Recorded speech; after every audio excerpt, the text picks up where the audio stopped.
To the west, where the climate turns tropical, a land shares a border with the Zoctile Ocean, where hurricanes are constant, the weather hot and muggy, and food spicy.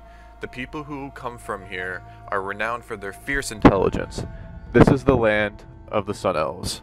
A once democratic people changed their ways after facing massive internal strife from economic problems and massive unrest from the people. Now, an authoritarian rule from academics dominates the land. If you'd like to learn about the people capable of harnessing such power of hurricanes, and the first one to chart the stars, then stick with me as we venture into the tropics of these inventors and masters of the elements. The elves don't have a religion, so there is no story to tell about how they got here. There is a theory making its way through elvish academia in light of evidence that may prove an advanced race of beings created life on Illuvium. The theory states that every living thing has an essence of magic in it. The same magic essence can be detected in a huge mass throughout space. This leads to the presumption that something immensely powerful had to have used magic to such a degree that it still resides throughout the universe. The existence of life on Illuvium could have been the purposeful or accidental result of such magic. This theory goes against just about any religion on Illuvium. And since most elves go along with this theory, they are seen as heretics by all religious leaders. The elves aren't losing any sleep over it, though. However, their civilization is the most advanced when it comes to technology, standards of living, economically, and militarily, in terms of defense. The Sun Elves weren't always the egotistical, hyper-intelligent beings Illuvium knows them for today. At one point in time, they were a well-respected civilization with a unique culture that was open to everyone. They did their utmost to support other races through foreign aid or opening their borders to refugees from wars.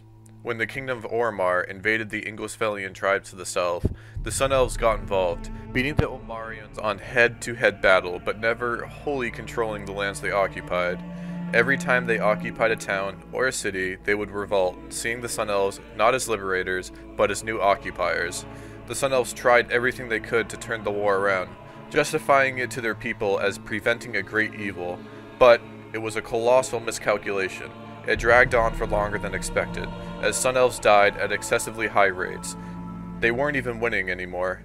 Understanding that the war was unpopular, the King of Ormar played that to his advantage, taking the war across the border, completely devastating towns and villages right in the Sun Elves' backyard.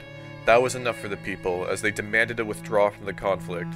The elves had prioritized the care of outsiders too much, and as a result, their military was left uncared for. The loss hurt the reputation of the current Tezpali badly, and the people began to wonder why their representatives did more for races outside of their borders than inside it. The Talpazi started to panic, with blowback from a war that people saw wasn't theirs to fight. In the first, every policy being examined under a wobbling into full-on disorder, Neoche, leader of a newly formed political faction created for Mage's interest, offered a solution. He would take control of the entire situation. Still, he needed a little bit of power and asked to be elected Etchikalti, which is the leader of the Telepazi. It was either that or face what was coming to the entire Telepazi, so they agreed. A few disagreed though, seeing him as power-hungry. Once at Chikalti, Neoche addressed the people. His plan, you ask? To give them those responsible. He gave the people the names of those who voted to enter the war and played into their emotions, speaking and over-exaggerating the Telepazi's disregard for the people's needs and how they didn't care for them. The crowd went insane. Driven by the speech, the politicians' houses were braided and burnt to the ground. Some of you listening may be thinking, well, of course, if I was in that situation, I'd do the same. Here's the catch. Those weren't the politicians that voted for the war, they were simply Neoche's rivals. Now, feared and basically unchallenged thanks to a few backroom deals, Neoche, with the full people's support, went after the rest of those who didn't blindly follow him, seeing it as the best option. He again addressed the people, saying that politics had become a game for those who were more liked rather than who was more capable of leading, and that everybody in the Telepazi would make better brothel workers than actual politicians. He then advocated for the people to vote on a law requiring a level of intelligence to run for the Telepazi, avoiding these problems in the future. Coincidentally, all of those considered vastly intelligent were on Neochet's side, and in his faction, because they were mages. But the people, tired of being robbed and misled, agreed, and the law passed, kicking out anyone who Nietzsche didn't see as loyal. With complete control of the telepathy in his hands, Nietzsche began to create the society of the Sun Elves Illuvium knows today, getting rid of the old religion, which was based around the Illuvium sun, in exchange for no religion at all, so they wouldn't be held back by spiritual nonsense. In this new culture, every claim had to be proven by science, or it didn't exist at all. Nietzsche created a social hierarchy with mages and academics at the top, below them as a class designed with the sole purpose of keeping the bottom class at the bottom. The people in this class are merchants, the military, etc. At the bottom are the laborers, such as construction, farmers, blacksmith, etc. From a young age, children are put through rigorous schooling. It does not matter what class you're born into. If you fail in school, you'll be doomed to the labor class. Only those who overachieve will be lucky enough to make it into the higher world of academia, or maybe even become a mage.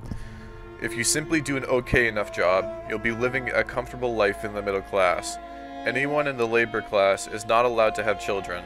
There is a child cap in the middle class, meaning you are only allowed to have a certain amount of children. For people at the very top of society, you are encouraged to have many children as possible.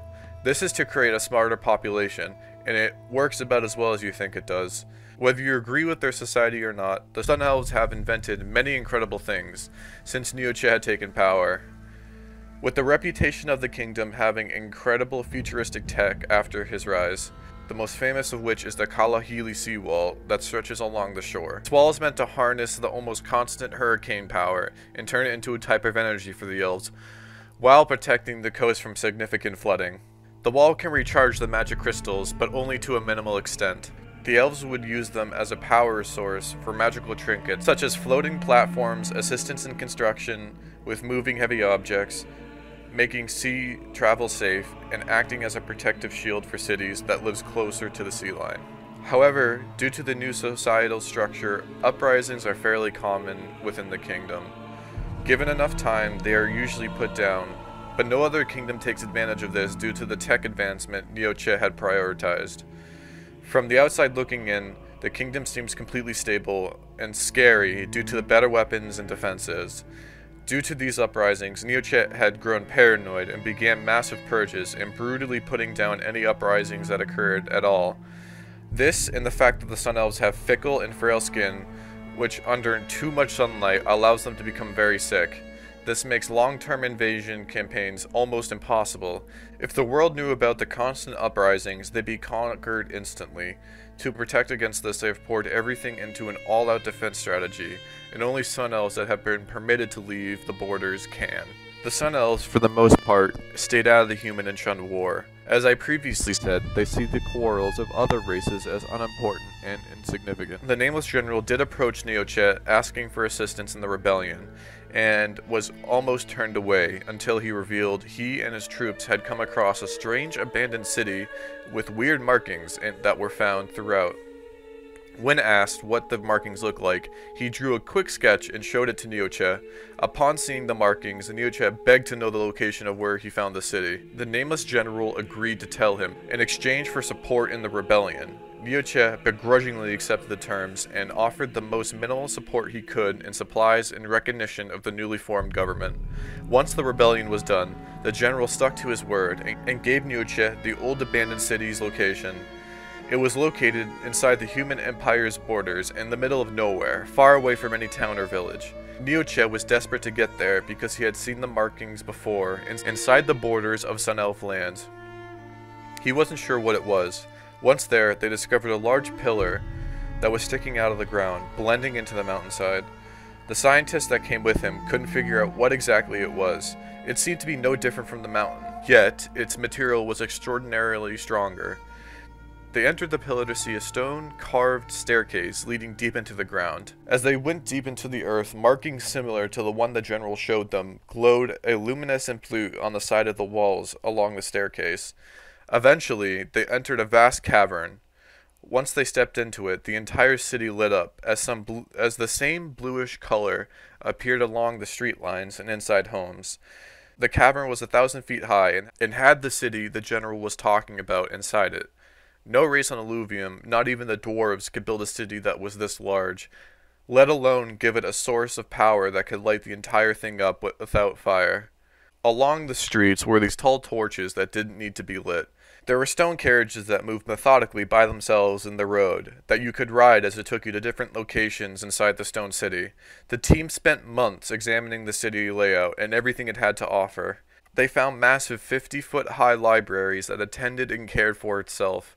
Even though the city had been abandoned for so long, each book was perfectly preserved. It was managed after by blue wisps that would organize and clean, and if you asked for the name of a book, it would bring it to you. It would, however, have to be in the language that the wisp understood. The team could figure out small words like book or please.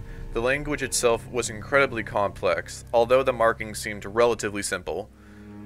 After a few months of staying in the city and seeing what it had to offer, Mioche couldn't be far away from ruling too long, and left part of the team behind to continue studying. Once he had arrived back and was informed of everything, he was surprised to learn that the Chun and Sheed had been pushed back by the Nameless General. It was the dawn of a new world, one where humans had proved themselves not to be so ant-like. Perhaps the Sun Elves would have to pay more attention to affairs after all, because the world is about to get a lot bigger.